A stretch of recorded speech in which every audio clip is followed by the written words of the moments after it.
Bonsoir à tous, bienvenue dans À votre avis spécial culture. Un spectacle passionnant a écrit le journal Le Parisien. Beau, juste, grandiose, salue le Figaro. Succès garanti pour la pièce Belle de Seine, mesdames, à vous de jouer au Théâtre du Cadeau d'Orléans. La première, c'est ce soir. Et quelques heures avant de monter sur scène, l'un des comédiens nous fait le plaisir d'être avec nous sur le plateau. Un artiste complet, acteur, chanteur, danseur, connu surtout pour ses prestations dans des comédies musicales. Vincent Eden est en plateau, on le retrouve.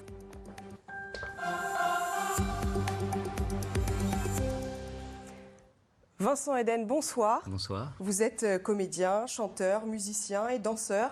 À l'affiche donc de Belle de Seine de Jeffrey Asher. Il s'agit d'une adaptation, mesdames, à vous de jouer, à voir donc jusqu'au 26 mars au Cadeau, Théâtre d'Orléans. La première, c'est ce soir. Ça va? Tout à fait. Le stress monte? Moi, c'est un mélange de stress et d'excitation. Ouais. Vous êtes stressé pourquoi? C'est le regard du public ou c'est la peur de faire une erreur sur scène? Alors, le regard du public, on le connaît un petit peu puisqu'on est passé par la scène d'Avignon. On ne connaît pas le public ici, évidemment, mais c'est de rendre au plus juste l'esprit de la pièce et puis de rendre justice à ces personnages qui sont tous des personnages historiques, ils ont tous existé, donc je pense qu'il y a un mélange de tout ça. Vous êtes arrivé mardi soir pour des premières répétitions, des répétitions qui se sont enchaînées hier, et là, ça y est, c'est la première, vous avez hâte? Oui, on a toujours hâte de la rencontre avec le public, toujours. Les répétitions, c'est toujours un peu long? Non, ça dépend parce que c'est utile, donc on peut encore travailler des choses, chercher des choses, on peut aller encore un peu plus loin dans certaines directions, donc c'est un peu comme quand on prépare un grand repas pour des gens qu'on aime beaucoup. Alors pour les spectateurs qui auraient un doute, c'est bien vous qu'on voit déguisé en femme sur l'affiche et sur scène. On regarde un extrait. Je suis une fille. Et voilà, Majesté, je suis Edward Kineston. Le comédien, Charlie. Je jouais Desdemona. Entendez-le, monsieur Kineston, c'est un triomphe. L'attraction, c'est moi. Reste à prouver. Il est coupable. Fais que je t'étouffe. Voilà. Où sont tes lettres? Où sont tes admiratrices? Qui ne connaît pas le fameux Kineston? Nous aimerions que vous restiez tel que vous êtes. Meurs pour moi, Desdemona. Je pense qu'il serait divertissant de voir des femmes sur scène. J'ai vu une comédienne sur scène. C'est une plaisanterie. Une femme qui joue une femme, c'est ridicule. Où est l'enjeu? Où est la prouesse? Alors racontez-nous l'histoire, pourquoi vous êtes déguisé en femme? En fait, on est au XVIIe siècle à Londres et donc les héroïnes sur scène sont jouées par des hommes puisque les femmes n'ont pas le droit de monter sur scène. C'était interdit. C'était interdit, tout à fait. Et donc on suit ce personnage, Edward Kineston, qui est une star de l'époque et qui joue exclusivement les personnages féminins sur scène. Donc c'est des personnages réels. Il y a aussi Margaret Hughes qui est interprétée dans cette pièce. Elle, c'était la première actrice anglaise à monter sur scène. Ouais. Est-ce que c'est plus difficile de jouer un personnage quand il a existé? Alors, quand c'est un personnage du XVIIe siècle, on a moins d'images, on a moins de choses. Donc finalement, on fait appel à notre imaginaire, ça se passe plutôt bien. C'est, je dirais, plus émouvant. Ouais. Pourquoi les femmes n'avaient pas le droit de monter sur scène à cette époque? C'était pas le cas en France. Non. D'ailleurs, en France, elles sont montées sur scène avant. Pourquoi? Parce que les femmes, elles ont été empêchées de faire plein de choses depuis des siècles. Donc, ça fait partie des choses qu'on leur a interdit. Sûrement, on devait trouver ça impudique. On devait trouver que la femme était trop désirable pour la mettre dans le feu des projecteurs. Et à votre avis, pourquoi on vous a choisi pour ce rôle?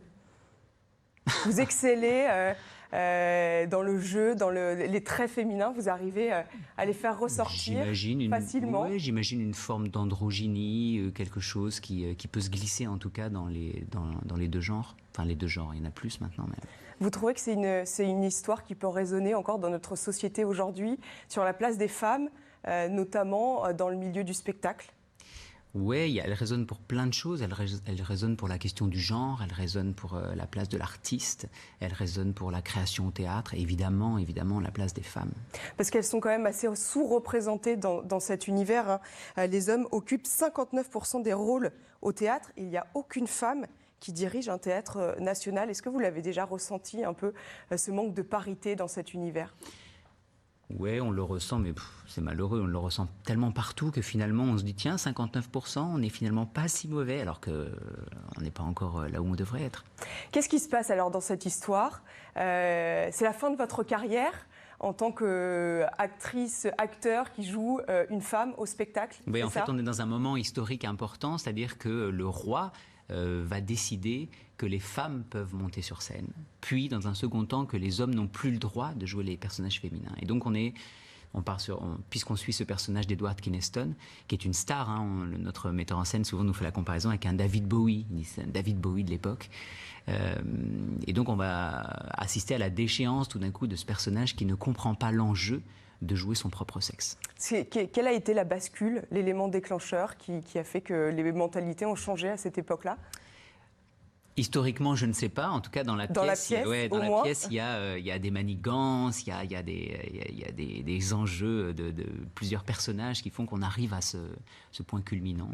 Ouais. C'est avec Agnès Bourri et Stéphane Cotin que vous avez adapté cette pièce de l'américain Jeffrey Asher. Pourquoi vous vous êtes lancé dans cette aventure? Parce que il y a un film qui a été tourné en 2004, tiré de cette pièce. Et en fait, j'ai découvert le film et j'ai trouvé ça très touchant. Et donc, on a eu la curiosité de lire la pièce, qui était, je trouvais, encore plus profonde et moins lissée que pour le cinéma. Et du coup, pareil, je pense que c'est la question du genre, même si quand on l'a adapté, c'était peut-être pas encore aussi sensible qu'aujourd'hui, mais la question du genre a dû nous toucher particulièrement. Bon, vous êtes bien maquillé, ça vous prend combien de temps de préparation? Oh, combien ça peut me prendre de temps? Je sais pas, je dirais 40 minutes peut-être. 40 minutes, ouais, ça va. Ouais, ça va, ouais, ça va. Vincent Eden, on est aussi là pour vous connaître. Vous nous avez donné 3 dates qui ont marqué votre vie. Et la première, c'est celle-ci, 2006. C'est l'année du spectacle Panique à bord dans lequel vous jouez. C'est un spectacle musical. Ça, c'est totalement votre univers. La comédie. Spectacle musical, ouais, ça a été le cœur de ma carrière. Alors ça bouge, je me dirige aussi plus vers le théâtre, ou le théâtre se dirige plus vers moi, le théâtre non musical, je veux dire, comme Belle de Scène. Mais sinon, c'est vrai que le théâtre musical j'aimais son côté performant, en fait, où il fallait à la fois raconter les histoires comme au théâtre, mais en plus, tout d'un coup, on pouvait être amené à chanter, à danser, à faire des choses plus oniriques souvent. Ça nous pousse plus loin dans l'imaginaire, je trouvais, qu'au théâtre. D'ailleurs, petit, je le disais, vous êtes un artiste complet, vous avez tout appris. Le théâtre, le piano, les claquettes, tout. Oui, c'est vrai. Et l'école dans tout ça? Ah, mais j'adorais l'école, je voulais faire médecine. Ah oui? J'adorais, j'étais super bon à l'école et donc ça a été mes parents étaient super parce que j'ai tout d'un coup dit non, finalement je vais pas faire médecine, je vais faire du théâtre. Et ils ont suivi. Et ça vous a réussi parce que Panique à bord, vous avez reçu une récompense, le Marius de la meilleure interprétation dans un rôle principal. Donc Panique à bord. Donc, qu'est-ce que c'est un Marius pour qu'on comprenne bien? C'est le César des comédies musicales. Ouais, voilà, on va dire c'est le Molière de la comédie musicale à l'époque. Voilà, et en fait, vous parlez de Panique à bord, et j'ai cité cette date parce que surtout c'est la rencontre avec Agnès Bourri. Donc évidemment, le spectacle était très important pour moi, mais on voit sa photo. On voit Agnès. C'était surtout parce que j'ai rencontré cet être. Et c'est le début d'une longue collaboration avec elle, parce qu'on la retrouve dans beaucoup de vos spectacles. Oui, d'une amitié sans faille. Ouais. Qui est donc avec vous à Orléans en ce moment? Non, elle n'est pas là parce qu'elle joue à Paris en ce moment. C'est vrai qu'elle est comédienne aussi. Oui. Alors, je le disais, vous baignez dans cet univers depuis tout petit. Depuis quel âge exactement vous vous êtes dit, allez, ça y est, je vais me lancer je vais faire ça de ma vie? Au dernier moment, je crois. En fait, donc j'ai commencé la musique, je devais avoir 5 ans, et puis mes études. Et je crois que l'année du bac, en fait, j'ai eu la chance de rencontrer à ce moment-là Francis Cabrel, qui organisait ce qu'on appelait les rencontres d'Assafort, je ne sais pas s'il le fait encore. Et du coup, j'ai rencontré plein d'artistes qui m'ont dit, mais il faut que tu fasses ça, il faut que tu fasses ça. Il ne fallait pas me pousser beaucoup. Et donc, quand je suis rentré, j'étais à quelques mois de passer mon bac. Bon, j'ai passé mon bac. Et je l'ai eu, mais c'était décidé dans ma tête. Il fallait que j'essaye de monter sur scène et de voir ce qui allait se passer. Deuxième date que vous nous avez donnée, c'est 5 ans plus tard, 2011, le spectacle de Frankenstein Junior de Mel Brooks. Ça évoque pas une comédie musicale et pourtant c'en est une. Ouais, c'en est une que Mel Brooks d'ailleurs a lui-même adapté de son film, qui est un film culte peut-être plus aux États-Unis, mais en France, pour les cinéphiles, vraiment, c'est un film qu'on connaît bien. Et ben là, c'était formidable. C'était une rencontre de rôles comme il y en a parfois. C'est-à-dire on a l'impression qu'on ne travaille plus. Pourtant, c'était un spectacle très demandant, très physique. Je sais pas, j'ai dû, quand je l'ai fait la première année en 2011, puisque ça a été repris dernièrement à l'Opéra de Metz, dans une nouvelle production. Mais à l'époque, je sais pas, on a tous dû perdre 5-6 kilos sur ce spectacle. Ah oui. On a joué une centaine de fois à Paris. Et Vous jouez notamment aux claquettes, enfin vous faites il y avait un numéro de vous jouez claquettes. aux claquettes dans cette ouais, comédie. on faisait des claquettes, ouais, En exactement. tant que docteur Frankenstein, Ouais, tout à on a fait. du mal à l'imaginer quand même. Ouais, mais c'est vraiment l'univers de Mel Brooks. C'est complètement fantasmagorique. C'est un peu potache aussi. Donc, ça parle beaucoup de sexualité. C'est un personnage extrême dans sa passion et en même temps dans sa méconnaissance des femmes et de la sexualité. Donc, c'est à jouer, c'était jubilatoire. Et puis, sa mauvaise foi, son énervement, c'était... Très drôle. Ouais. Cette même année, vous jouez aussi dans un film, À la recherche du temps perdu. Ouais. C'était votre première expérience au cinéma. C'était pour la télévision. C'était Oui, Nina la télévision, Companès. pardon, dans un film. Ouais, Oui. tout à fait. Est-ce que c'était ma première expérience? Oui, de cette Ampleur. ouais, de cette ampleur-là, bien sûr. Ouais, avec Didier Sandre, Et vous appréciez Dominique Blanc. jouer derrière la caméra ou vous préférez être sur scène? Moi, je préfère le vertige de la scène. Vous avez plus de liberté? Pas Pas forcément. forcément. En plus, j'aime travailler avec les contraintes qu'on nous apporte, même si parfois on aimerait être plus libre, mais elles amènent toujours quelque chose. Et en même temps, il y a la rencontre avec le public qui est immédiate. Troisième date que vous nous avez donnée, c'est 2013. Là encore, une comédie musicale dont vous souhaitiez nous parler. C'est un autre registre, Disco d'Agnès Bourri encore. Et Stéphane Laporte, vous jouez alors Estelle. Qui est Estelle? Alors, Estelle, j'en ai parlé, j'ai cité cette date parce que justement, on se dit que vous demandiez tout à l'heure pourquoi je jouais les femmes et les hommes. Ben voilà, j'ai été contacté. Enfin, j'avais fait le spectacle d'avant qui était Salut les copains, la même production. Et puis celui d'après était Love Circus qui avait suivi. Et le metteur en scène cherchait un présentateur télé et une speakerine, puisqu'on était dans les années 70. Et puis, tout d'un coup, son idée a changé. Il dit, mais en fait, je veux en faire un seul personnage. Je veux que ce soit une femme et je veux que ce soit un homme qui joue ce personnage. Et donc, il m'a demandé. J'ai eu peur, j'ai appelé les auteurs, donc Agnès Bourri, Stéphane Laporte. J'ai dit, qu'est-ce que vous en pensez? Qu'est-ce qu'on peut en faire? Je voulais pas que ce soit vulgaire. Je voulais qu'il y ait un vrai trouble sur ce personnage, qu'on puisse se dire, mais c'est une femme, c'est un homme, qu'est-ce que c'est? Et puis, ils ont fait tous un travail au costume, au maquillage, à la coiffure. C'était une apparition. Et d'ailleurs, je reçois toujours des messages aujourd'hui à la Sainte-Estelle. C'est vrai. C'est cette pièce.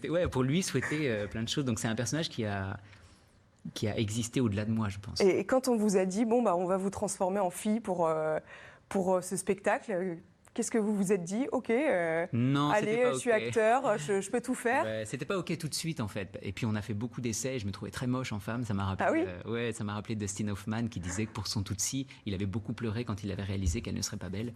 Et en fait, ça m'a rassuré quand j'ai vu cette vidéo. Je me suis dit ah ouais, donc c'est normal que je sois touchée. Et je me suis rendu compte aussi du calvaire que vivaient les femmes. Il fallait être belle tout le temps, il fallait être préparé, maquillé, apprêté. Perché sur des talons, on va voir une photo de vous d'ailleurs. Ouais. C'est quoi? Vous avez appris, on vous a appris. 13 cm, et ben, on a répété avec tout le temps.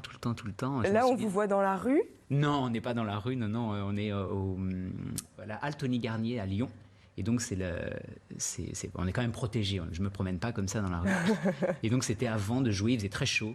Et on attendait, je crois on devait jouer l'après-midi et le soir, et on était entre deux spectacles. Et donc là, vous êtes heureux de reprendre un spectacle où vous jouez à nouveau une femme. Hein, je le répète, hein, on vous retrouve au Théâtre du Cadeau d'Orléans dans Belle de Seine. Mesdames, à vous de jouer jusqu'au 26 mars. Je voudrais, avant de se quitter, on a l'habitude de donner des idées de sortie à nos téléspectateurs. Vous pouvez bien sûr aller au théâtre ou vous plonger dans l'univers du sanguinaire Barbe Bleue. L'histoire du célèbre personnage des contes de Charles Perrault est en ce moment racontée au musée d'Auneau-Bleury Saint-Symphorien en Eure-et-Loire. Corentin Lebréant et Lajimia Watteau. Il était une fois un homme qui avait de belles maisons à la ville et à la campagne, de la vaisselle d'or et d'argent, des meubles en broderie et des carrosses tout dorés. Mais par malheur, cet homme avait la barbe bleue. Voici comment débute la célèbre histoire. On raconte qu'il s'est marié plusieurs fois et qu'on ne sait pas ce que ces femmes étaient devenues. Mais lui, il cherche toujours à se remarier. C'est son but. Alors il va tout faire pour et il va mettre au défi sa femme de ne pas ouvrir un cabinet secret alors qu'il lui a confié la clé pendant qu'il partait en voyage. Si vous ne la connaissez pas, nous vous laisserons le soin de lire la suite. Ce qu'on peut vous dire, c'est qu'il est l'un des 11 contes publiés par Charles Perrault en 1697. Barbe Bleue est l'archétype du tueur en série et il est associé à plusieurs personnages ayant existé. Souvent, on associe la Barbe Bleue soit à Conomore, un noble breton du VIe siècle, soit plus communément répandu à Gilles de Ré, le compagnon de Jeanne d'Arc. On l'associe aussi au roi d'Angleterre, Henri VIII, avec ses 6 épouses, dont 2 qu'il a fait décapiter. Et puis la figure du tueur en série a continué à voyager. Et même à notre époque, au XXe siècle, on peut l'associer à d'autres tueurs en série, notamment Landru, qu'on a surnommé le Barbe Bleue de Gambet. Et le personnage de Barbe Bleue a voyagé dans le temps, inspiré d'autres auteurs, le cinéma, mais aussi la musique, voire la publicité. En publicité, on peut citer, c'est un thème qui me fait le plus sourire, des lames pour rasoir. C'est exclusivement pour l'acier spécial pour les barbes dures. Alors là, effectivement, l'association était facile. Après Le Chaboté et Cendrillon, l'espace d'Agron continue d'explorer les célèbres contes populaires de Charles Perrault. L'exposition sur Barbe Bleue durera jusqu'au 29 mars prochain. Vincent Eden, est-ce que vous avez une idée de sortie à soumettre à nos téléspectateurs? Oui, tout à fait. Mais je vais parler d'Agnès Bourri, mon Encore amie, qui joue en ce moment dans Une idée géniale avec José Paul, notamment. Et elle commet en scène et elle joue dedans. Et c'est vraiment une pièce hilarante. Voilà, c'est le boulevard réinventé. Et ça, c'est à Paris? C'est à Paris, au Théâtre Michel. Quand vous êtes en tournée à Orléans, là, comme vous l'êtes au Théâtre du Cadeau d'Orléans, est-ce que vous avez le temps de vagabonder un peu dans la région? Dans la région, non, mais à Orléans, à au Orléans, moins. ouais, j'ai vu qu'il y avait plein de musées à visiter, donc je laisse passer la première et après je vais me régaler aussi. Une dernière question avant de se quitter. Vincent Chorlet, c'était votre nom. Pourquoi avoir choisi Vincent Eden? Je ne sais pas, en fait, quand j'étais justement adolescent, je me souviens que je m'étais dit, si je fais médecine, je garderai mon nom, et puis il faut que je trouve un nom si jamais je ne fais pas médecine et si jamais je vais sur scène. Et puis j'avais pris l'annuaire et j'étais tombé sur Eden, et je m'étais dit, Eden, c'est beaucoup. Et donc j'ai mis un H. En me disant, il faudra rester humble si je choisis ce métier, donc je mets le H de humilité. Voilà, c'est comme ça qu'Eden est né. Eh bien, bravo. Merci Vincent Eden d'avoir participé à cette émission. Bon courage pour votre première ce soir. C'est la fin. Merci à vous de l'avoir suivi. Tout de suite, vous retrouvez les moments forts sur notre antenne dans le Vu ici, avant le journal de 19h. Demain, ce sera le best-of. Très bonne soirée à tous et à lundi.